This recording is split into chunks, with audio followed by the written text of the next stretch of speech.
Hello, friend, and welcome to Sturdy Girl, a podcast focused on strength, not size, where you'll hear conversations around healthy body image, cultivating confidence, and being a resilient human in both body and mind. Sturdy Girl is the podcast where we shift the focus away from your appearance and on to living the big, rad life you deserve. Hello, friends, and welcome to episode 21 of Sturdy Girl. Megan and I are doing a late evening recording and had to get some goofiness out before hitting record. So hello, hi, we're here to be professional now. As professional as we can get. Yes. To talk about body image and busy, stressful seasons. And I don't remember what the original episode was that was supposed to air this week, but I have had a hell of a season recently. Megan has had a super busy, stressful season, and I needed this episode for myself, for me. And I'm hoping that you as a listener can resonate as well. Maybe you need this too. We are all super busy. We a lot of times wear it as a badge of honor. I personally hate it. Oh, I hate it. And sometimes stressful times are worse than others. And so it's looking at when things are stressful, it kind of strips bare of like, what can I do? What am I capable of? What is essential? What is non-essential? And how do I set non-negotiables? Does this level of tiredness mean I should work out or go to sleep? And just figuring those things out. That's what we want to talk about. Making choices that are supportive of the life we want to live. And then how the heck is our body image impacted through all of this? So just starting off thinking about busy seasons, these usually feel like you don't have enough time, don't have any extra time. You have a different schedule than maybe you're used to or a different routine. It's harder to tune into your body's needs, your hunger and fullness cues, or even tuning into like how we're feeling about our bodies or about our lives. And so these seasons can kind of feel overwhelming. So with that thought, how does our body respond to stress? How does our body image respond to that stress? I was telling Megan before I hit record when I was putting together the notes from this episode, all I could think about was that like, I think it was 1980s campaign about like, this is your brain. This is your brain on drugs. And it's the cracked eggs in a sizzling pan. And this episode, like, this is your body on stress. It's not great. Every single body system is affected by stress. You get sleep issues, attentional issues, digestion issues, high blood pressure. Stress can make our immune system weaker. It affects cognition, our ability to concentrate. It can affect how we view and see our bodies, which I'll get to in just a second. The main takeaway here, every body system is being affected by stress. A lot of times our body is down regulating a lot of those systems during stressful times because our stress response is kind of like way back in the day when you're being chased by a saber-toothed tiger. It's that immediate danger and your body's saying, how can I take all energy reserves and focused attention to escape that attack? That rest and digest piece, not super important during that. And so that's how your body is responding when you're really stressed out. And so that leads right into the body image piece of you might not feel as good in that physical body with the way it's responding to stress. If digestion isn't as good, if you're noticing inflammation, bloating, things like that, then suddenly your clothes aren't fitting as well or feeling as good, or you're not feeling as good in your body, or you're noticing like less muscle definition or different shapes of your body. Maybe you look in the mirror and feel like they're changing, and maybe they are in the temporary sense, right? When you get super bloated, but it's not necessarily hugely changing. Well, and like even just lack of sleep. One of my biggest, I don't know what the good word for it is, but like consequence of really high stress for me is lack of sleep. And when I have lack of sleep, it trickles into every single thing. And then it just magnifies the stress that you're feeling, but also the imperfections that you feel about yourself. Oh, for sure. And that lack of sleep, because maybe you're stressed and then suddenly you're so stressed that you're not sleeping as well, or you're not falling asleep well, so suddenly you have insomnia, or you have weird ass dreams, or you're waking up multiple times in the middle of the night, or you can't fall back to sleep. And so you're not well rested or recovered enough. And so then you think about the fallout of all of those things. Well, suddenly like your hunger and fullness cues aren't the same. And your body is looking for easy carb sources to give you quick energy. You find yourself raiding the pantry more. And you're like, this isn't the behavior that I normally display. And then that can turn into how you feel about your body too. Yeah. I also think about like busy seasons. A lot of times there requires more going out clothes. And Megan, you work from home. I work in scrubs. So when you put on normal clothes and suddenly you're like, the hell is this waistband? This is terrible. Hard pants.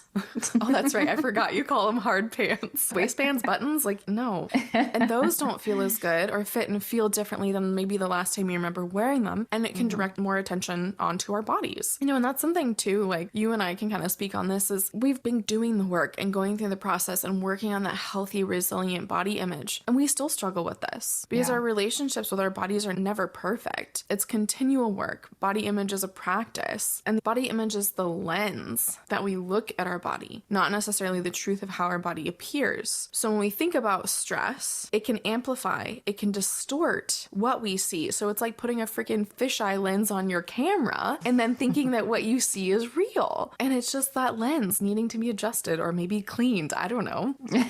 But it's looking at stress in so many different forms. If you're feeling sad, alone, unworthy, unsettled, overwhelmed, exhausted, if you have a new job or a big project, something testing your confidence or your sense of self-worth, some situation in your life, like it's so easy in those stressful times to zero in on our feelings about ourselves and hyper focus on our body as the issue. Yeah. If we're feeling less satisfied or accepting of our body, it's not necessarily that your body's the issue, right? It's the feelings about our body. It can be a symptom of other emotions, not the actual issue. I mean, anytime I am feeling more stressed out or more anxious or just more overwhelmed, whether that be with work, I mean, I just started going back to school, just adding more things onto your plate. It does affect how I feel looking in the mirror, 100%. I feel like I do focus on those things. My face looks different. My stomach looks different. Part of that is like, in that busy season, not being able to do a lot of those activities I was doing before. So the really high intensity cardio, like all the time. Isn't happening. Yeah. Yeah. And it's an adjustment, but it's not wrong. And it's those emotions coming up and you're turning it onto yourself because a lot of times we do that as a sense of control, whether we recognize it or not. For you, right? Work is super busy. You're doing some extra schooling for work stuff. You're working on so many different things. So a lot of your time is taken up. You are dealing with an injury. So it has changed the way that you are able to move your body right now. And so all of those emotions that are coming up and suddenly you're like, it's so easy to fall into that spiral of like, man, you've really let yourself go. You're not moving like you used to. Yeah, see, this is what your body looks like without high intensity cardio. And I say that only because similar season where I have so many things on my plate right now that movement hasn't been as consistent for me. And that's on me, just with time management and the other things taking priority. But like, I get into those thought spirals so easily of like, it's your body, like your body's the problem when it's not. There's these emotions that come up about your body, but it's usually a symptom of something else. Yeah. And I mean, at the end of the day, too, we say all this of like, this isn't saying your feelings are wrong or your emotions are wrong or that the things you feel like about your body are untrue.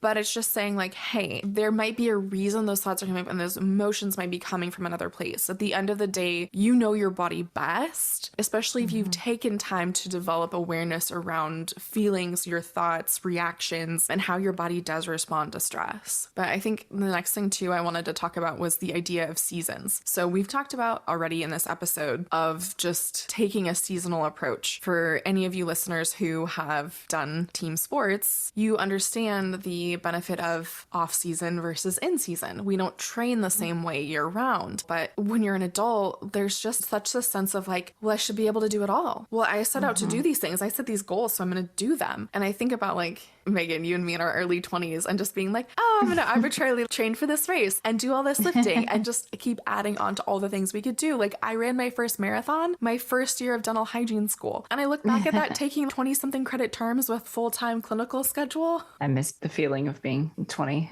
I could just go out and run like 8 miles and I'm just like, that's fine, I'm fine. Our point though with like seasonal approach is you can't do everything at once. And it doesn't mean like just because it's not the season to become an ultra marathoner or complete like a 52 hike challenge, it doesn't mean it won't ever be the season. If you have these goals, it's saying like, this is not the season to do this thing, but there will be a season. You're not going to pick up training for a marathon at the same time that maybe your work schedule is super ramped up. Both of your kids are in team sports and maybe you're battling some like small health issues. We can't expect our bodies and our brains to make drastic changes during these super busy or stressful seasons. Yeah. That is the whole point of talking in terms of seasons. And especially too, if you're like, what season am I in right now? I am in this really busy season because of this. This thing is something that I don't have control of. So how can I best manage myself and my time and take care of my needs? Yeah. I'm not at all trying to put the blame of a busy season back onto myself. But I will say that,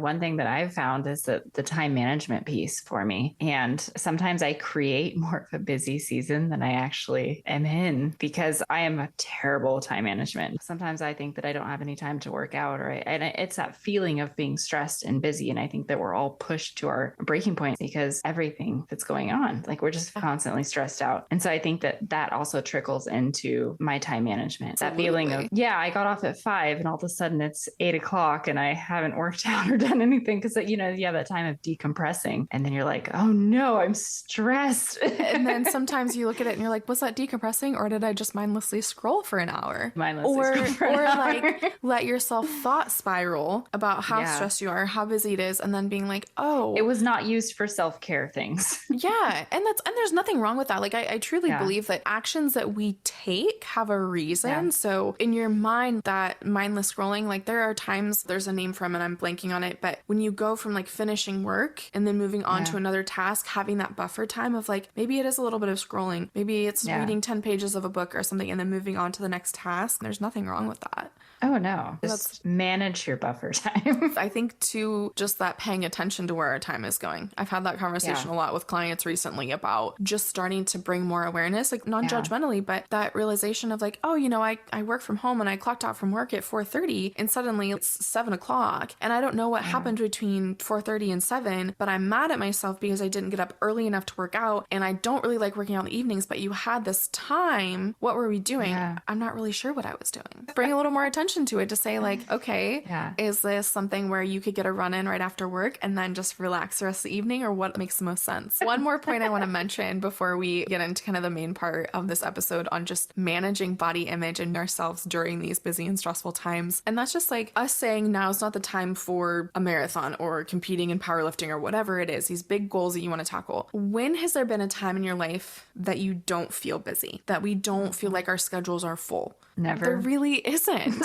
So it's looking at like considering how stressful and busy is this season. Am I making it worse on myself? Are there ways I could make it easier? Are there ways that I could make small steps towards these goals that I've set? What can I accomplish even in the busy and hard times? Because that says a lot about you as a person too. Like as soon as things get hard, are you the person that's like, oh, yep, well, I don't have any time for exercise at all. I'm just not going to do anything. Or is it like, you know what? These dogs need a walk as much as I do. I can start getting in a couple of 20-minute walks a day. Or is it, I've set this goal to eventually run a marathon. Can I start running once a week? Can I make that eventually twice a week? And just with the context of we're always going to be busy. How are we managing our time? It's funny because I just talked to my therapist about this like last week because she does check-ins like, are you doing this? But it's about recognizing those small accomplishments. So I might not be going to the gym and lifting and running and doing all of these intense things that I did before. I might not be spending 2 hours, but it's, hey, did I put on my gym clothes, go there for 45 minutes, do some cardio, get moving, just recognizing the small accomplishments on those days where you just don't feel like you have anything in you.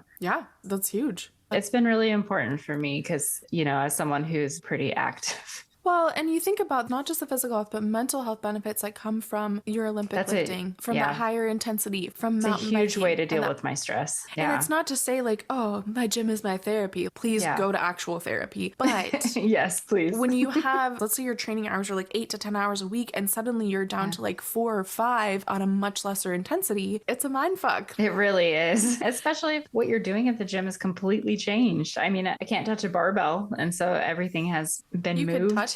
I could touch it, but I can't grip it. But just that shift it was a mental kind of mind fuck for the first like 2 weeks, trying to be like, all right, I have to use machines. What are machines? Because I'm so used to doing everything. And then modifying what can I do in this season? Yeah. What do I have it's going to look different, but it's okay. And I'm still moving. Just also having that self-compassion, just like, it's okay. This is the best you can do right now with your circumstances. For sure. And that's exactly like getting into how we manage body image, how we manage ourselves during these stressful times. That's the very first thing that I wanted to mention was that self-compassion piece, because you're not going to get anywhere berating yourself and being an asshole. It's leaning into that self-respect, taking care of yourself, of no matter how your body is functioning. No matter what your brain is thinking, your body is deserving of that respect and care. It can be so easy to turn our focus onto our bodies and all the things we don't like and searching for something within that we can control. So it's asking yourself in these seasons, like, what is the next right thing? For me in this season with all the things I have going on, it's usually evening and I'm asking myself, okay, are we going to run? Are we going to lift? Are we going to go to bed? Are we going to modify a run or a lift? Or what do we have capacity for? And what is the most self-compassionate thing that I could do? How do I take care of myself? What are my needs? And understanding that, especially when you're stressed. And sometimes during stressful times, you actually just need more sleep.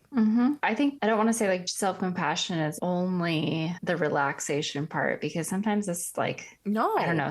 Yeah. Sometimes like the self-compassionate like thing is like rolling your ass off the couch and taking yourself to the gym and sucking it up and using the machines when all you want to do is touch the barbell. Yes, exactly. And it's just about finding that balance. And sometimes when you're learning self-compassion, for a while, you skew way in the direction of sitting on the couch. And then you're like, actually, okay, self-compassion is this, I don't want to use the word balance, of taking care of myself mentally, physically, emotionally. Self-compassion isn't letting myself go. It's holding yourself accountable and responsible, but still taking care of you and not ignoring your feels and your needs. Exactly. I like to think of this as like the friend test too. Like if my best friend was going through what I am, what would I say to them and how would I encourage them to act? I've had to kind of distance myself recently of, okay, what do I need tonight? Because it's the end of a 10 plus hour workday plus time in traffic, and it's okay, run, lift, sleep, or a modification. How am I feeling? What are my energy levels like? Did I eat enough today? Did I drink enough water? How did I sleep last night? What are my sleep needs tonight? If my best friend were explaining this to me, what would I tell them to do? And it helps me to better tune in to, you know what, I'm going to start this lift and see where I'm at. And 9 times out of 10, I can do the whole lift. And maybe I've modified a couple things, or maybe I skip accessories. Anyway, so self-compassion being thing number 1 in managing busy, stressful seasons. The second one we want to talk about, and we kind of alluded to this earlier, is non-negotiables. If you are a client of mine listening to this, non-negotiables are something that we talk about every single week because they're important. And this isn't a list of all the 15 habits you want to do every single day. No, this is leaning into basics. This is the understanding that in a busy season, you're not going to put yourself on some crazy new diet. You're not going to completely start a whole new workout routine. What are the basics? How are you showing up for yourself every single day in a way that you're taking care of you? Is it carrying a water bottle with you everywhere you go to make sure that you're drinking at least half your body weight in ounces of water a day? Is it recognizing that when I'm stressed, I have this propensity for staying up way too late, trying to get one more thing done? I set a bedtime for myself, and so it's lights out by 10 p.m. to make sure that I get at least 7 hours of sleep a night. Is it 10 minutes at the beginning or the end of the day to like word vomit in a journal or just have some focused decompress time with yourself, right? These are basics. This isn't putting all these things on a list. It's saying, what are the things in this busy season I tend to forget, and how can I show up for me and keep taking care of me? Yeah. I know one thing that you had listed in here was taking time to do a skincare routine. And that one kind of made me giggle because as I get older, I've noticed that, your skin changes, right? But I have started doing the little eye patches and stuff like that. And I keep them in the fridge. And I will say, I don't know if it's doing shit for my skin, but it makes me feel good.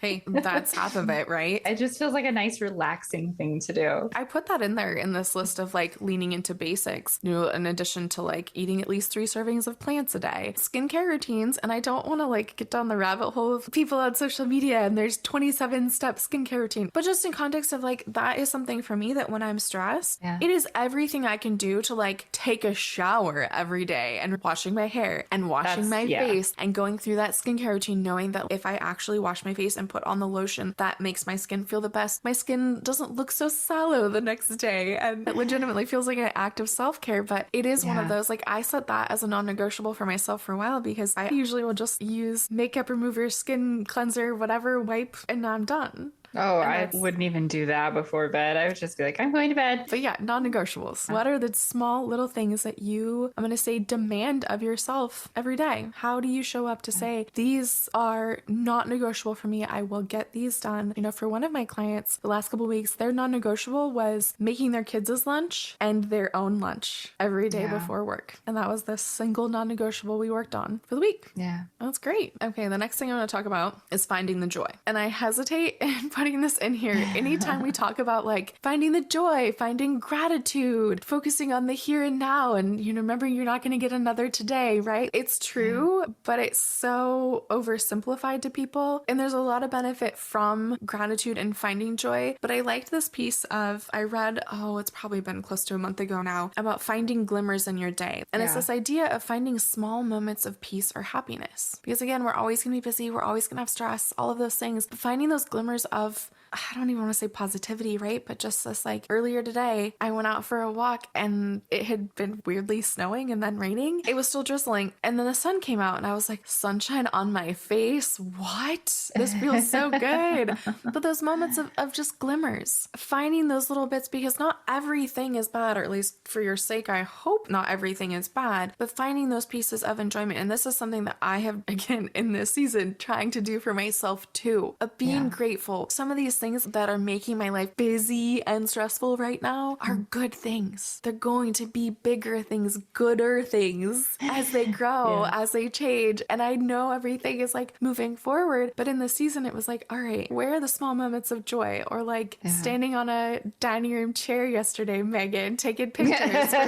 for Sturdy Girl apparel. Like I was so anxious about getting pictures done and all of that, and then trying to find those moments of just being present. And one thing I want to like call this back to, last season, we did an interview with a stress coach, and they talked about in these stressful times doing a couple of different grounding exercises. So I do want to mention those real quick, and then we can kind of move on. One of them is the 5, 4, 3, 2, 1. So 5 things you can see, 4 things you can touch, 3 things you can hear, 2 things you can smell, and 1 thing you can taste. So taking that moment from that like thought spiral to go through that list can help bring yourself back to the present moment. Or is it stopping and taking 5 deep breaths, 5 seconds inhale, pause, 5 seconds exhale. And you can touch your thumb to the pad of each of your fingers while I actually do that a lot. that. And that brings you back to your body, back to the present moment. And so instead of the spiral way out of control, it can bring you back down. And that's not going to say like, this is going to solve your problems.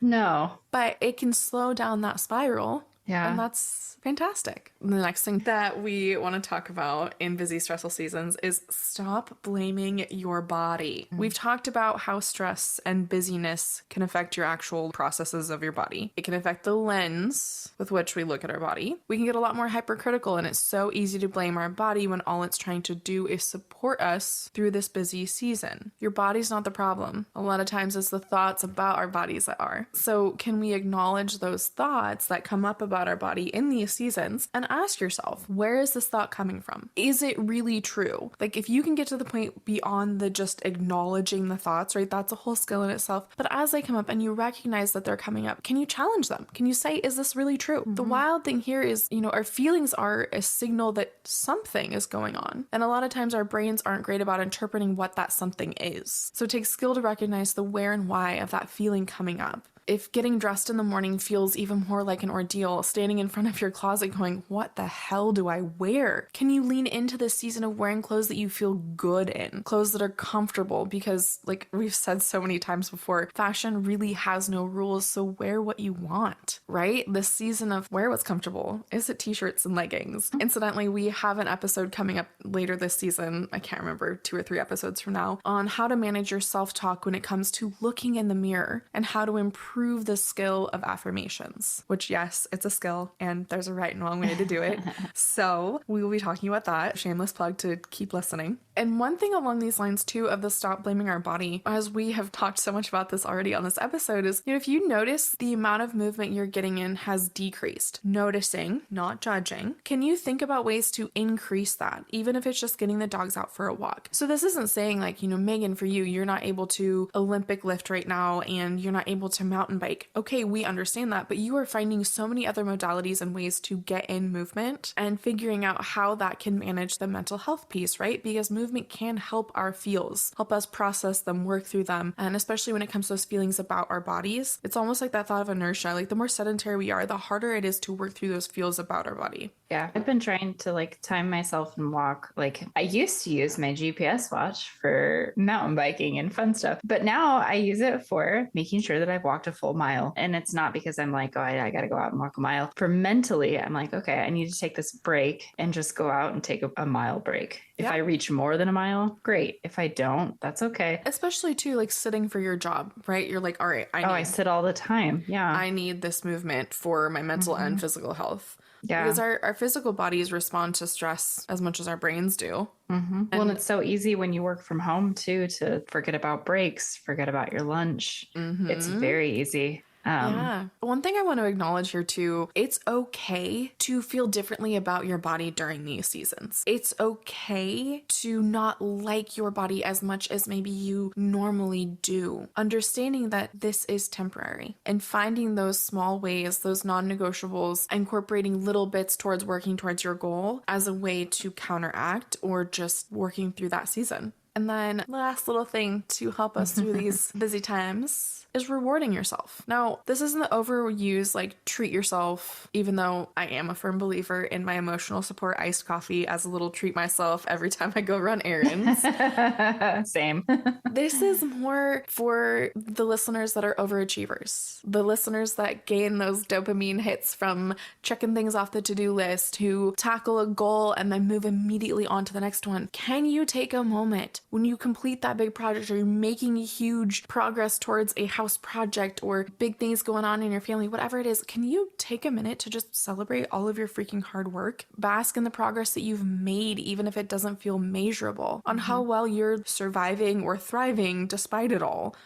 Like, that's the whole point here, is there's a small way to treat yourself, to reward yourself, and take the time to actually acknowledge the things that you are working on. Because I'm assuming that the busyness and the stress isn't for nothing. Yeah. Or hopefully it's not. Hopefully you're not like a slave to your job that you hate and it's ruining your life. Yeah. Those are my thoughts. I think I treat myself a little too much. I think there's a balance to be had. And then one little bonus thought here on setting boundaries. And Megan, you had kind of spoke on this one before we hit record. So do you want to elaborate on that? I mean, I think it's important. I am a person that has a very hard time saying no to anything. And so, I mean, I've worked really hard as far as like, I think it's important to set boundaries in your own time, especially when your time is already so scarce and you're already having a hard time managing it. And so, and feeling overwhelmed or overworked, stressed. And so it's just kind of one of those pieces where it's okay to say no. It's okay to pencil in time for yourself and not overcommit. Just because your calendar doesn't have something on it doesn't mean you have to fill it. Yeah.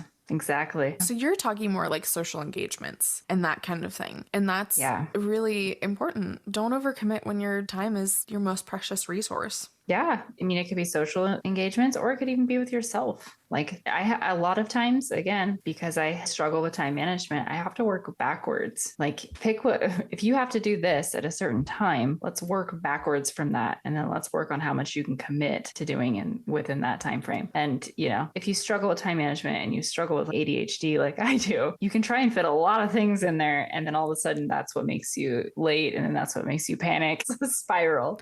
Yeah. So, and I think this speaks really well to those that work from home as well, of setting boundaries of when I clock in and when I clock out and when I need to be done, and keeping that work-life separation, because that will filter in when you're like, oh my gosh, I'm feeling so stressed and there's so many things and I'm so busy, and you're like, ew, I was responding to emails at 9:30 p.m. What the hell? Oh yeah, especially if you have to jump on your computer. Like I'm doing some class stuff for work, and so I am finding myself on my computer at 9 p.m. and then all of a sudden I am responding to emails and I'm like, wait a minute, what am I doing? I'm like, no. Sometimes that just means getting into a different workspace. So instead of sitting in my office at home, like if I'm doing homework, I'll go out into the living room and set up in the kitchen. That separation. I like it. Yeah. Even though it's on the same computer, it's like mentally, it's a little bit different. I agree. Okay. So let's wrap this up. Yeah. Busy seasons are a fact of life. How we manage them is a skill. It is a freaking skill. So looking at leaning into self-compassion, setting non-negotiables, finding the joy and the glimmers,